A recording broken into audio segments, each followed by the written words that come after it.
Bismillahirrahmanirrahim.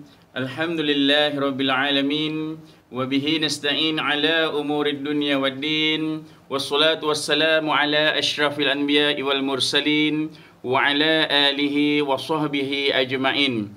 Subhanaka la ilma lana illa ma 'allamtana innaka antal alimul hakim. Rabbi yassir wa la tu'assir, Rabbi tammim bil khair birahmatika ya arhamar rahimin. Assalamualaikum warahmatullahi wabarakatuh. Apa khabar semua? Ya, kabare mudah-mudahan semua dalam lindungan Allah dan rahmat Allah Subhanahu Wa Taala. Pertama-tama dan selamanya marilah sama-sama kita merafakkan kesyukuran kita kepada Allah Subhanahu Wa Taala kerana dengan izinnya pada kali ini kita masih dapat lagi bersiaran. Ya, alhamdulillah kita dikurnia dengan nikmat kesihatan yang baik, dan pada hari ini insya-Allah saya akan terus menyambung perkongsian ilmu kita berkaitan dengan jawi, yang mana tajuk yang saya nak bawakan pada hari ini adalah salah satu tajuk yang saya kira tajuk yang amat penting dalam penulisan jawi, ya, seperti mana sebelum ini yang saya selalu terangkan, dalam jawi kita pada hari ini hanyalah jawi yang ejaan yang tepat sahaja yang akan dinilai pada pemarkahan, ya.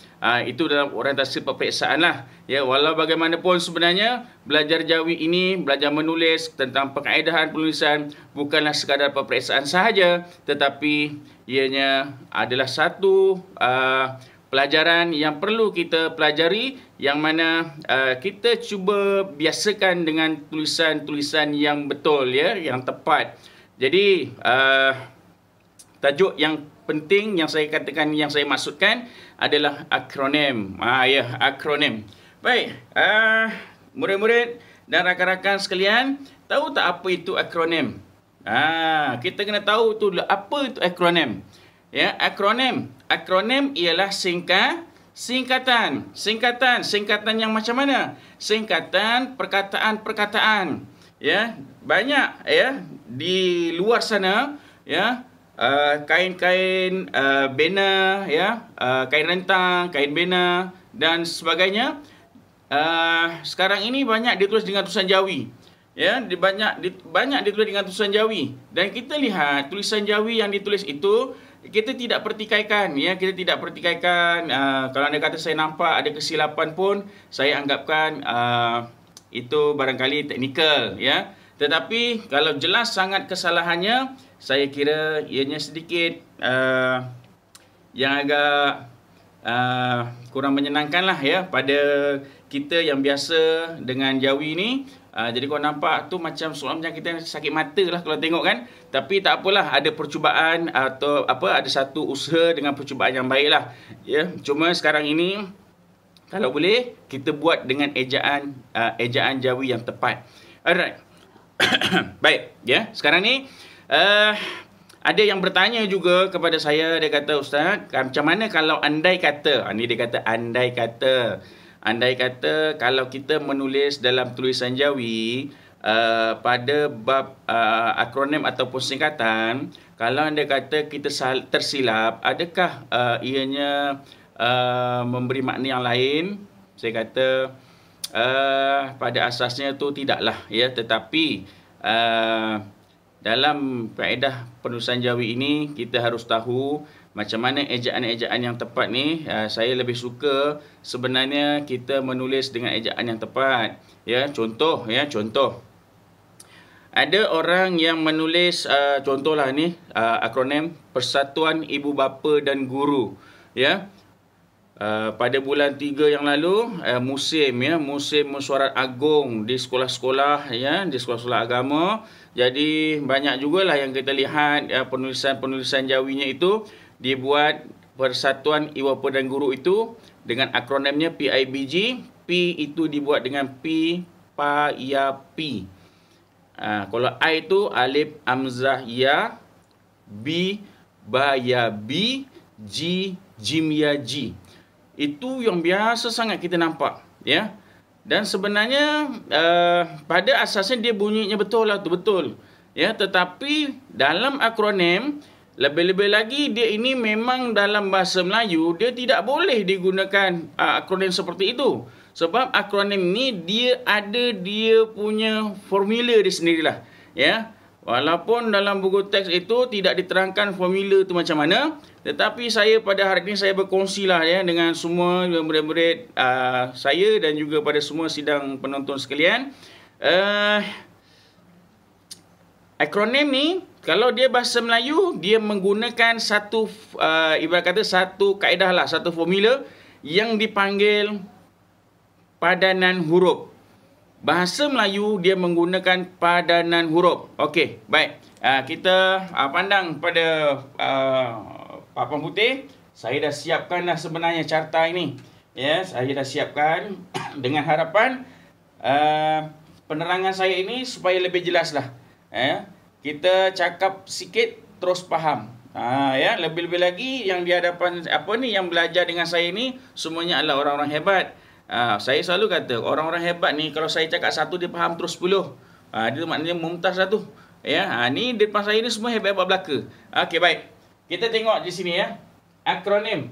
Akronim ni singkatan. Jadi akronim ni terbahagi kepada 3. Kepada berapa? Kepada 3. Akronim yang pertama dia kata bahasa Melayu. Yang kedua bahasa Inggeris dan yang ketiga bahasa Melayu ataupun bahasa Inggeris yang boleh dilafazkan. Ni. Bahasa Melayu, bahasa Inggeris, bahasa Melayu atau bahasa Inggeris yang boleh dilafazkan.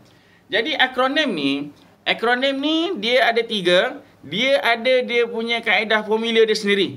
Ya, jadi lepas ni nanti kita dah tak ada keliru lagi lah macam mana cara kita nak menulis. Saya dah berikan penerangan ni. Walaupun dalam buku teks tu dia tidak menerangkan seperti ini. Ya, tetapi inilah dapatan yang saya pelajari dan saya nak kongsikan dengan mudah untuk anda semua. Jadi, bahasa Melayu dia menggunakan padanan huruf. Cara penulisannya, bahasa Melayu dia menggunakan padanan huruf. Jadi, kalau padanan huruf ni contohlah kalau sekolah rendah agama, dia punya akronimnya lah SRA. Jadi, SRA itu hendaklah ditulis dengan padanan huruf. Sin, titik, ra, titik, alif. Ya, contoh. Kemudian satu lagi dia kata bahasa Inggeris. Akronim singkatan bahasa Inggeris dia menggunakan satu lagi kaedah dan formulanya namanya ialah ejaan huruf. Kenapa ejaan huruf? Sebab semua akronim yang dalam bahasa Inggeris dia hendaklah dieja. Very easy, ya. Bahasa Melayu gunakan padanan huruf, bahasa Inggeris gunakan ejaan huruf. Okey. Dan yang ketiga, terakhir. Bahasa Melayu atau bahasa Inggeris yang boleh dilafazkan, dia menggunakan langkah jawi. Baik, di permulaan mula asas yang pertama, bab yang pertama dulu. Ya, dalam siri yang pertama, saya mengingatkan kepada semua murid-murid dan kepada semua guru-guru bahawa dalam jawi yang saya kongsikan, saya mulakan yang pertama sekali dengan langkah-langkah jawi, iaitu membina suku kata. Yang kedua membuat apa? Membuat padanan huruf, dan ketiga sambungan huruf. Apakah kaitan yang kita nak gunakan? Inilah dia kaitannya. Ni, apabila saya menerangkan tentang jawi, yang ini saya tak padam.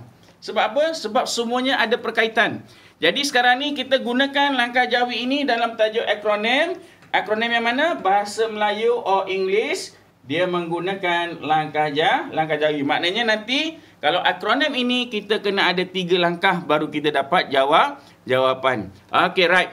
Sekarang ini kita tengok pada satu-satu contoh. Ya, kita mulakan dengan yang bahasa Melayu dahulu. Bahasa Melayu. Baik. Contoh.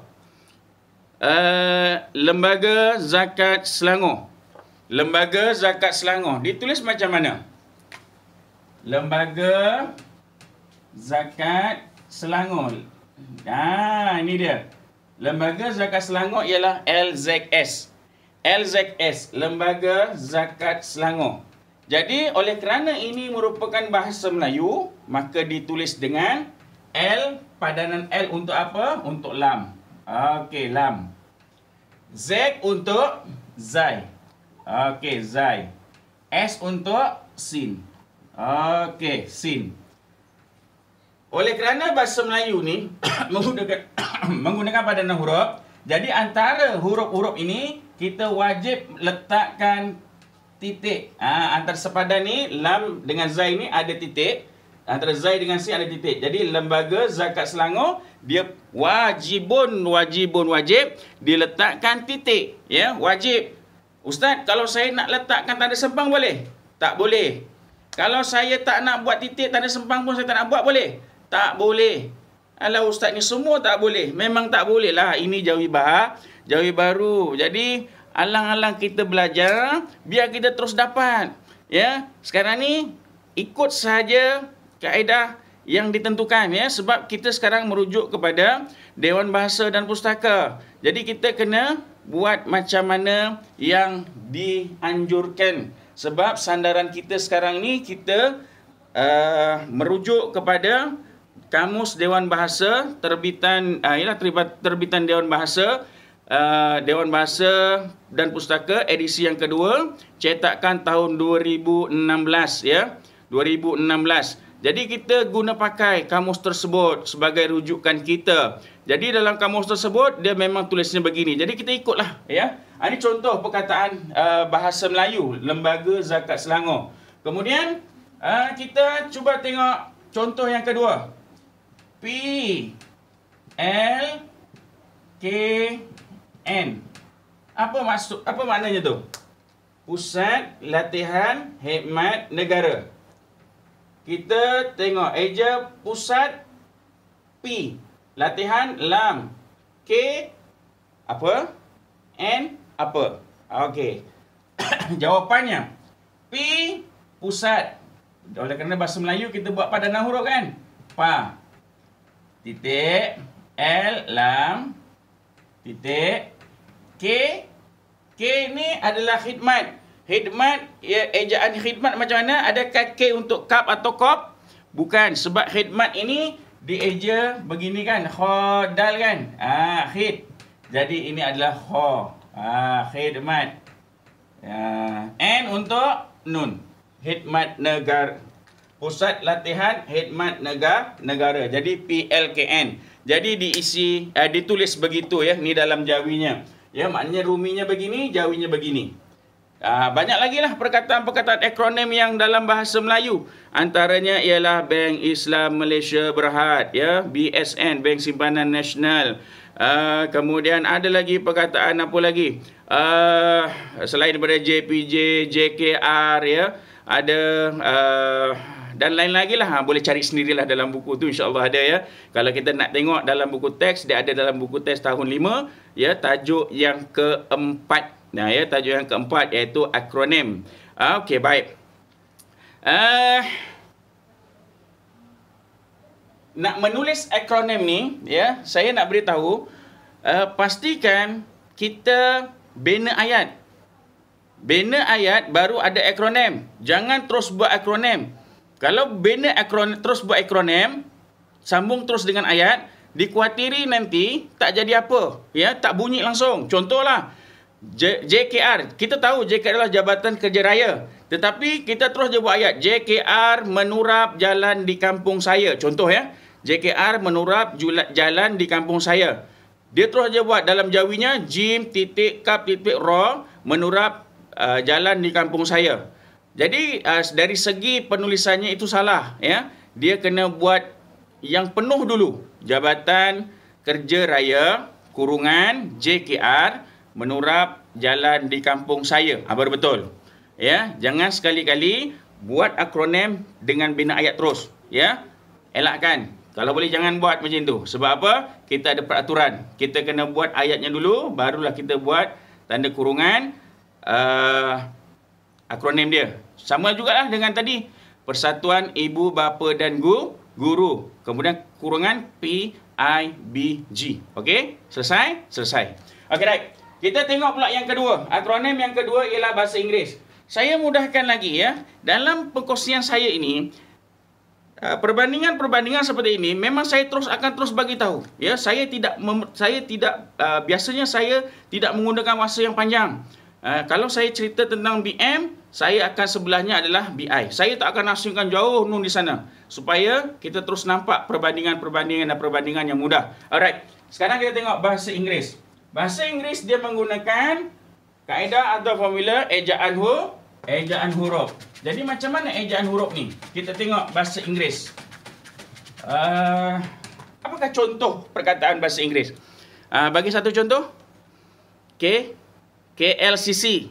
Okey, betul. KLCC itu maknanya Kuala Lumpur Convention Center ataupun City Center. Okey. KLIA, Kuala Lumpur International Airport. Lagi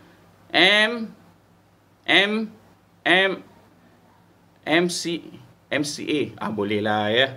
Malaysian Chinese Education kan. Itu bahasa Inggeris lah kan. Sekarang ni kita nak tengok macam mana dia punya cara penulisannya, cara penulisan Jawinya, Rumi kepada Jawi.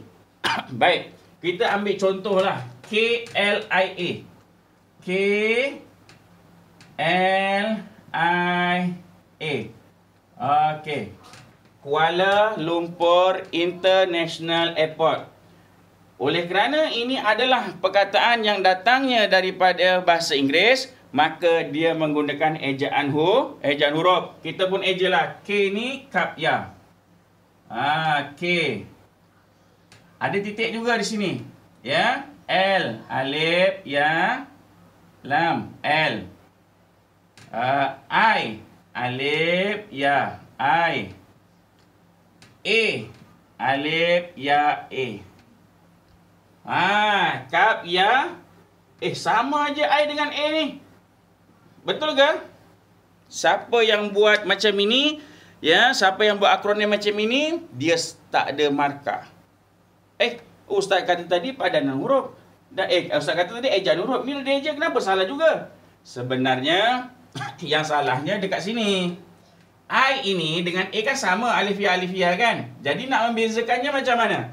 Bezakan antara I dengan A ini, kalau I ini letakkan hamzahnya ini 3 suku. Lepas huruf alif ni, 3/4.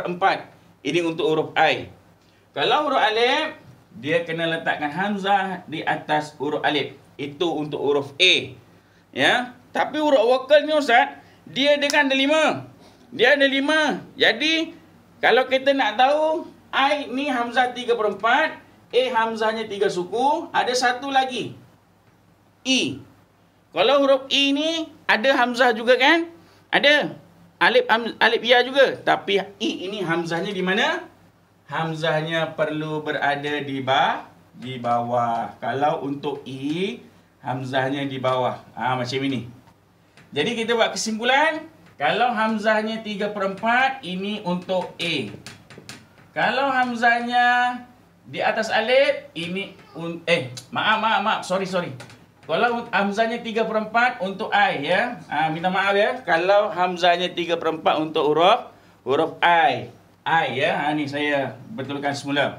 Kalau untuk hamzah di atas alif, ini untuk huruf A. Kalau hamzahnya di bawah alif, ini untuk huruf I. Ya, nampak perbezaan dia tak? Ya. Ini dia penting ni. Yang menentukan ejaan itu tepat atau tidak hanya kerana huruf hamzah. Okey, kita tengok contoh kedua lah. Tadi saya kata apa lagi ya? Ni dia.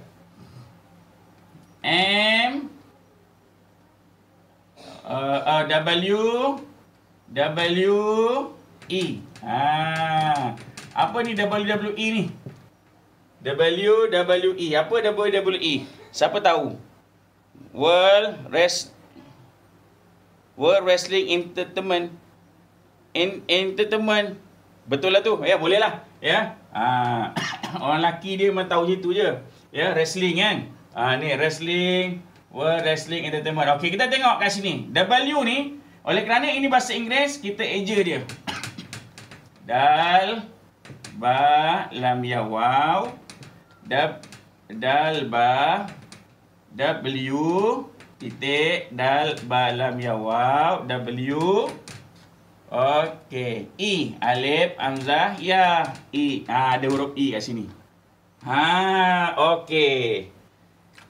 Ejaan dia macam ni. W-E. Kita eja. Hurufnya D eja. Okey, itu untuk bahasa Inggeris. Jadi kita buat kesimpulan dulu. Bahasa Melayu, padanan huruf. Bahasa Inggeris, ejaan huruf. Jadi sekarang ni, bila dah selesai yang dua ni, kita pergi yang ketiga ni. Bahasa Melayu atau bahasa Inggeris yang boleh dilafazkan.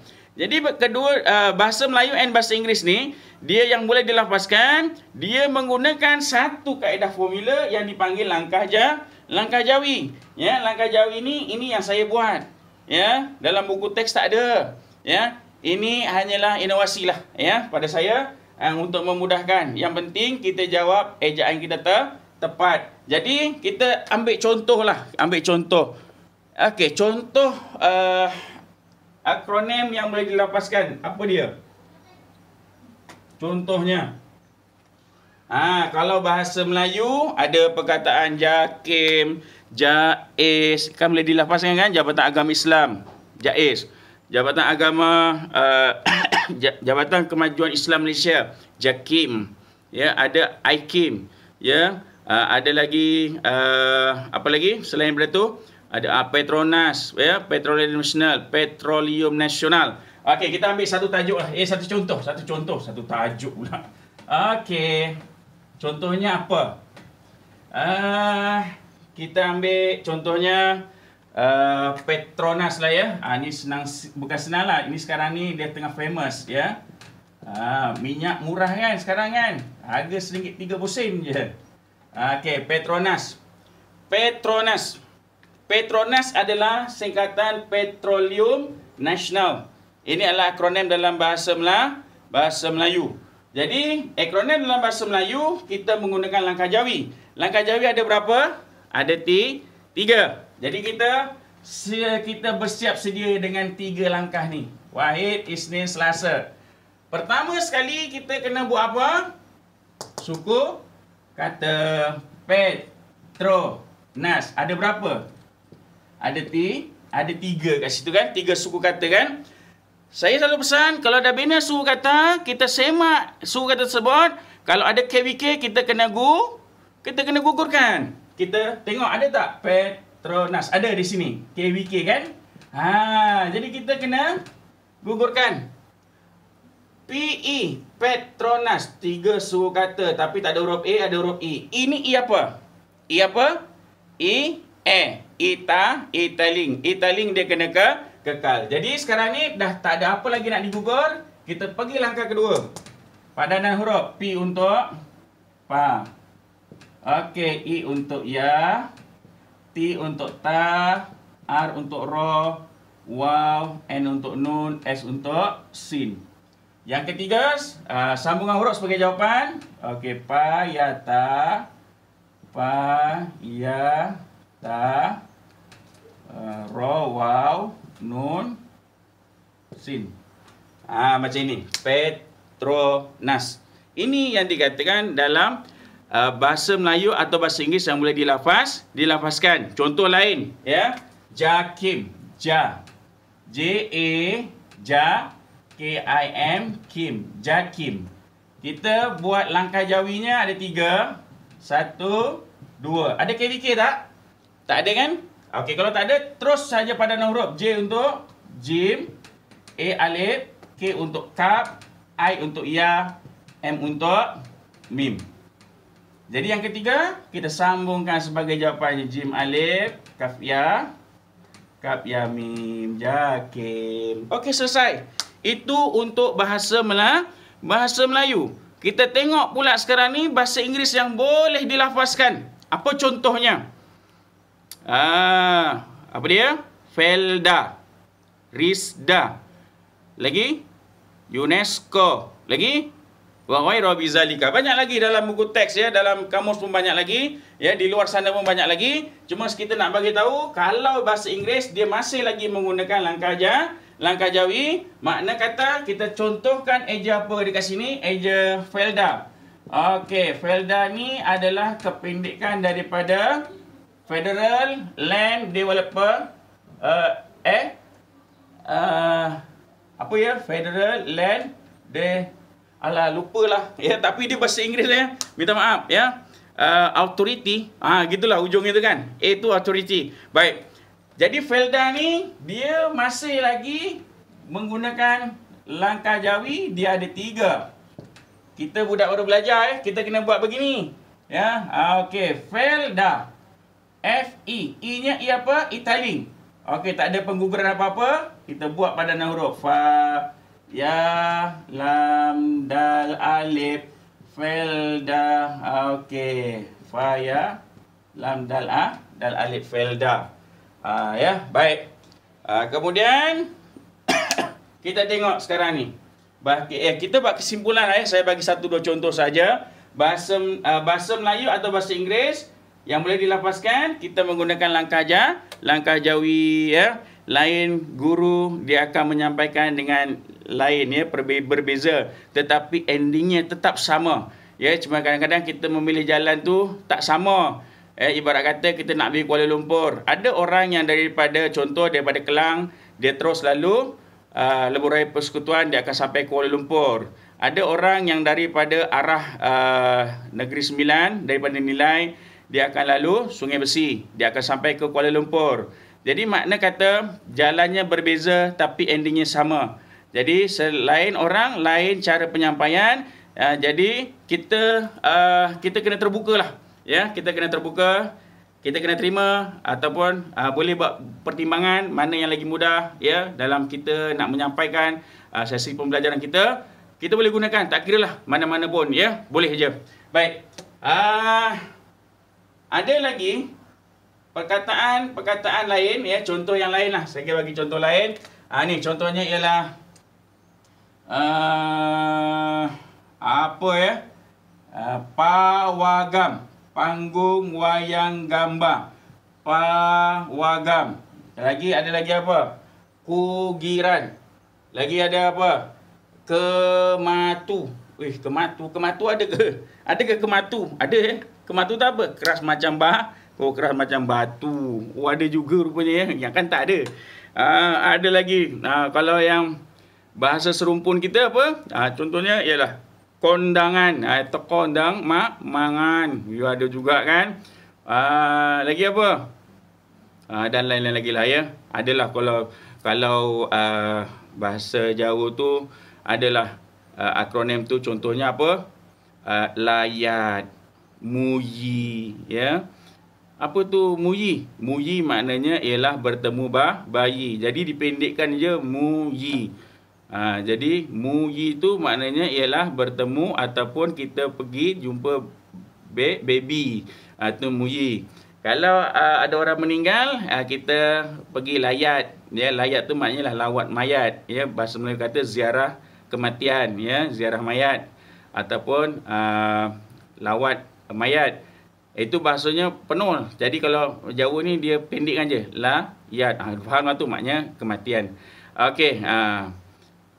Jadi saya mohon maaf sekiranya dalam penyampaian saya barangkali ada salah dan silap ya dalam tajuk ini ya. Jadi saya nak ucapkan berbanyak terima kasih kepada semua. Mudah-mudahan perkongsian bermanfaat. Dan kita insya-Allah akan jumpa lagi pada seri-seri yang seterusnya. Dan jangan lupa temu janji kita seperti yang biasa, satu hari satu perkongsian, yang mana insya-Allah kita akan jumpa lagi. Dan saya tangguhkan dengan Assalamualaikum warahmatullahi wabarakatuh.